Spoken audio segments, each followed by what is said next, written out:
di sini ada kelebihan berjualan di Facebook. Kelebihan berjualan di Facebook itu adalah jual teman yang tidak terbatas, terlebih profesional, dapat beriklan sesuai target, mudah mengupdate sebagai informasi, bisa check-in di tempat atau bilang COD, muncul di search engine, menaruh konten tertentu di posisi paling atas, atau bisa bisnis review. Fitur Facebook itu ada Ads Manager menjalankan iklan, ada FB Manager mengurus seluruh aktivitas marketing dan jual periklanan, dan Marketplace FB berfungsi sebagai tempat orang membeli dan menjual. Dan kesimpulan yang saya bisa ambil itu yang dimana Facebook itu sangat bisa untuk dijadikan tempat bisnis secara online, yang dimana dalam bidang-bidang makanan, transportasi, gadget, pakaian, semua bisa dijual di Facebook dengan syarat itu ada syarat tertentuan dari harganya sebelum dijual itu dengan kondisi barangnya dan segala macamnya. Dan terus juga di mana kan kadang juga di online shopnya ada terjadi penipuan atau segala macam, maka di Facebook ini ada dinamakan fitur COD yang dimana si pembeli dan si penjual ini bisa bertemu sebagai titik amannya biar barang tidak ya istilahnya kena tipu dan segala macamnya. Sekian dari saya, mohon maaf kalau ada kekurangan. Billahi taufiq wal hidayah. Assalamualaikum warahmatullahi wabarakatuh.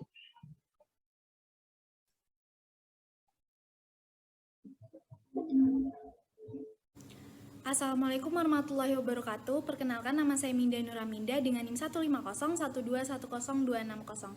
Saya akan mereview video kelompok 5 tentang menggunakan Instagram untuk bisnis. Impresi saya setelah menonton konten dari kelompok 5 yaitu sangat menarik karena mereka membuat dengan konsep penjelasan seperti berbicara dengan satu sama lain, dan penjelasannya pun cukup jelas dan mudah dipahami. Mereka juga memberikan penjelasan dan contoh tentang bagaimana cara mengubah akun Instagram menjadi akun bisnis. Setelah itu bagaimana cara membuat Instagram Ads. Dan sekarang saya akan membahas SWOT tentang menggunakan Instagram untuk bisnis. Kekuatan Instagram untuk bisnis yang pertama yaitu tidak berbayar. Karena menggunakan Instagram itu kita tidak perlu membayar. Menggunakan Instagram bisa dengan cukup mendownload atau dapat juga langsung membuka situsnya. Oleh karena itu, banyak bisnis online shop pemula memilih Instagram daripada website atau situs lainnya. Yang kedua, ada media utama Instagram yaitu berupa foto. Karena Instagram sebagai media sosial yang unggul dalam hal memposting foto atau video, tentu saja sangat cocok untuk media promosi online shop yang biasanya sangat mengandalkan foto produk. Yang ketiga, ada koneksi dengan media sosial lainnya. Instagram memberikan koneksi dengan beberapa sosial media, jadi dapat menghemat waktu karena tidak perlu melakukan posting berkali-kali di media sosial lain. Selanjutnya ada weakness atau kelemahan. Yang pertama ada harus update secara berkala karena algoritma Instagram membuat pemilik online shop harus aktif sesering mungkin melakukan posting foto atau video agar produk dapat dilihat oleh konsumen. Yang kedua ada spamming. Instagram merupakan salah satu sosial media yang rawan spamming. Biasanya spamming banyak terlihat di bagian komentar. Yang ketiga ada transaksi yang kurang praktis, karena Instagram memang tidak dirancang sebagai media sosial untuk jual beli, jadi wajar ketika proses transaksinya kurang praktis ketika ada konsumen yang akan membeli barang. Oleh karena itu, untuk pemilik online shop jangan lupa menyertakan kontak pada bagian profile atau caption pada setiap postingan. Selanjutnya ada opportunity atau peluang. Yang pertama ada jumlah pengguna sangat banyak karena Instagram merupakan salah satu media sosial dengan jumlah pengguna aktif terbanyak di dunia. Dengan banyaknya pengguna Instagram bisa diibaratkan sebagai pasar besar yang sangat berpotensi untuk dijadikan untuk tempat berbisnis. Selanjutnya ada Instagram saat ini menjadi tren di kalangan anak muda. Karena itu dengan memilih produk yang tepat dan sesuai dengan pasar, dijamin bisnis online akan berkembang pesat di Instagram. Yang ketiga ini ada konten gambar dan video pendek yang lebih menjual, karena seperti yang sudah dibahas tadi, Instagram ini merupakan media sosial yang lebih unggul dalam hal posting melalui foto dan video. Jadi apabila ingin berbisnis online di Instagram, postinglah foto-foto produk atau video produk yang menarik dan membuat orang lapar mata, karena cara ini lebih efektif ketimbang menuliskan tulisan promosi berparagraf.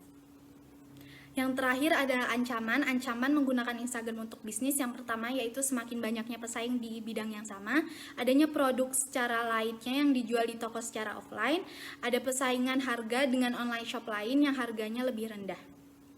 Sekian review kelompok 5 dan analisis SWOT dari saya. Apabila ada kesalahan, semoga bisa dimaafkan. Wassalamualaikum warahmatullahi wabarakatuh. Assalamualaikum warahmatullahi wabarakatuh. Perkenalkan, nama saya Karya Karista, saya dari kelompok 6.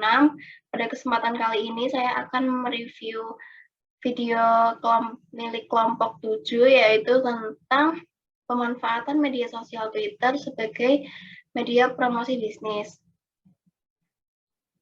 Impresi saya ketika melihat video kelompok 7 yaitu materi slide-nya kurang ringkas, jadi tidak semua isinya itu harus dipaparkan, cukup poinnya saja, isinya sebaiknya dijelaskan tanpa terpaku pada slide, agar audiens dapat memperhatikan pembicara dan tidak terpaku pada slide juga.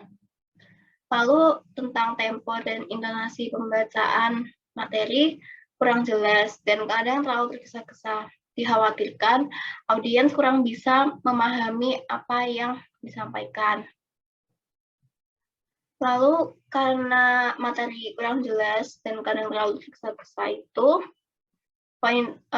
tampilan PowerPoint-nya tentang pemaparan kalimat yang terbelit, kurang to the point, lalu tampilan PPT-nya pun terlalu banyak kalimat, jadi terlihat kurang rapi.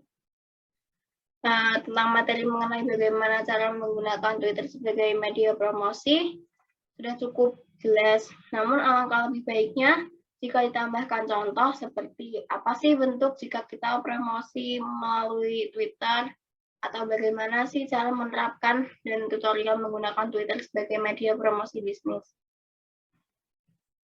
Lalu saya akan menjelaskan tentang SWOT Twitter sebagai media promosi bisnis.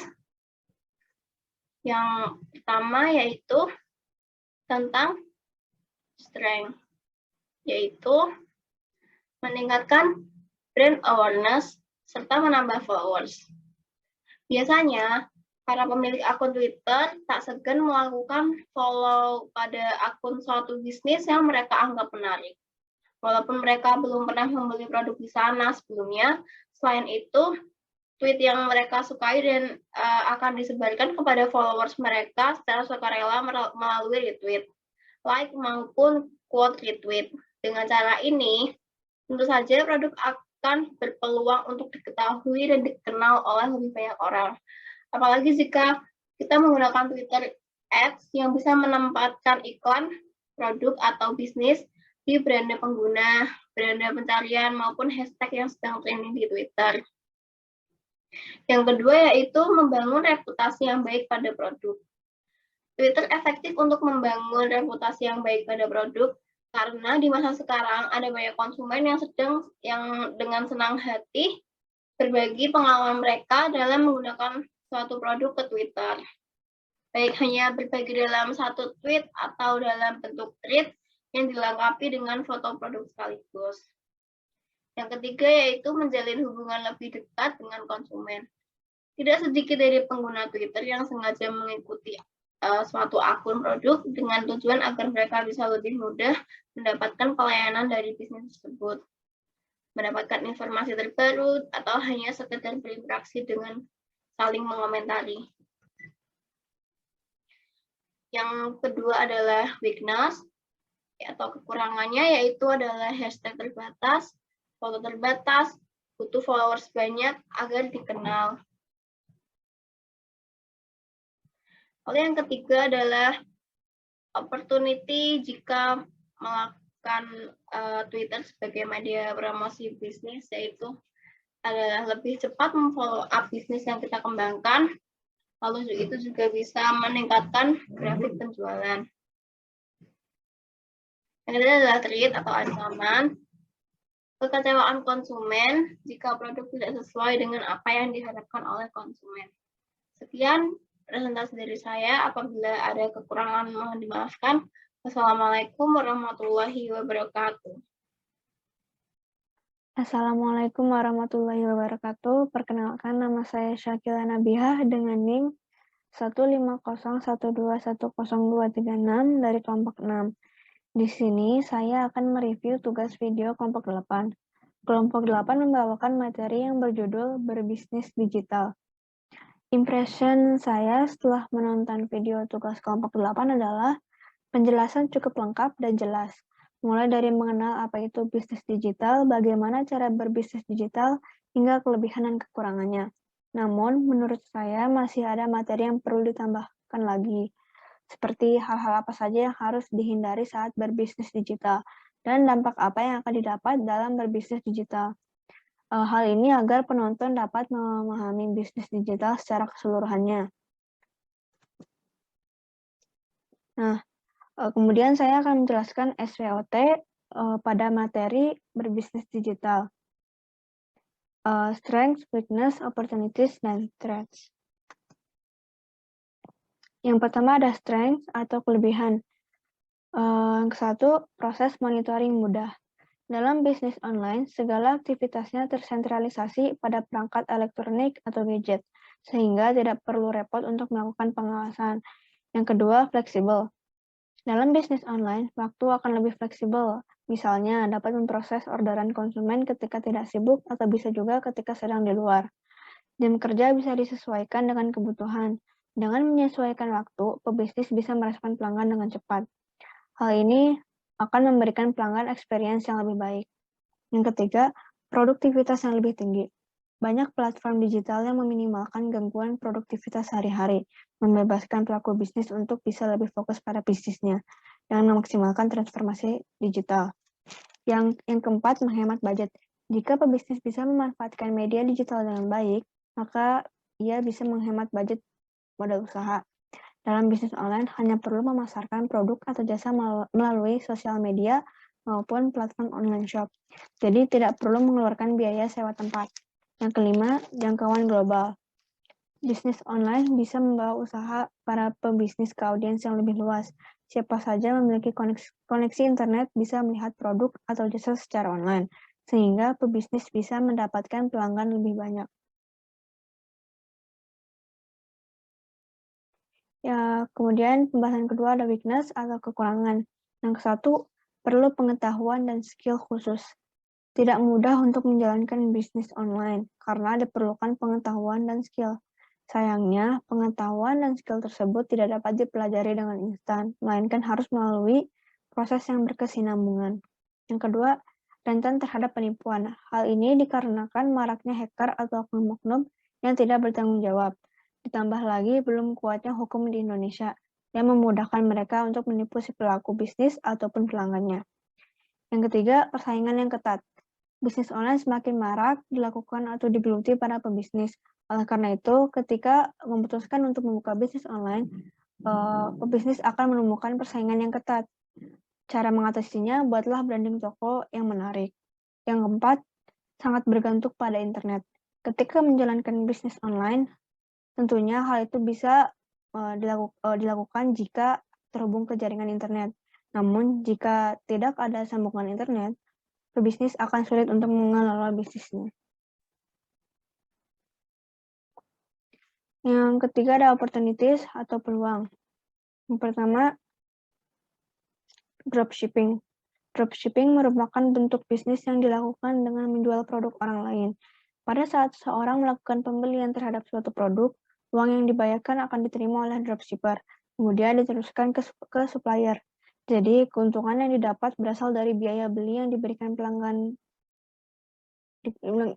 dikurangi dengan uang yang diteruskan ke supplier. Yang kedua, menjual produk di toko atau marketplace. Peluang bisnis online yang paling populer adalah berjualan via toko online atau situs e-commerce. Marketplace ibarat sebuah pasar jual beli di dunia maya di mana para pedagang berkumpul di dalam suatu tempat yang sama. Hal ini menjadi salah satu peluang bagi pemula yang ingin memulai bisnis online. Yang ketiga, menjual jasa, kursus, dan konsultasi. Peluang bisnis online yang prospektif di tahun-tahun depan adalah jasa kursus dan konsultasi online. Bisnis ini sangat cocok dilakoni oleh orang-orang yang memiliki kemampuan dan keahlian mumpuni dalam bidang tertentu. Yang keempat, jasa pembuatan toko online. Banyak pebisnis yang ingin menjual produk mereka, namun mereka tidak bisa atau tidak sempat membuat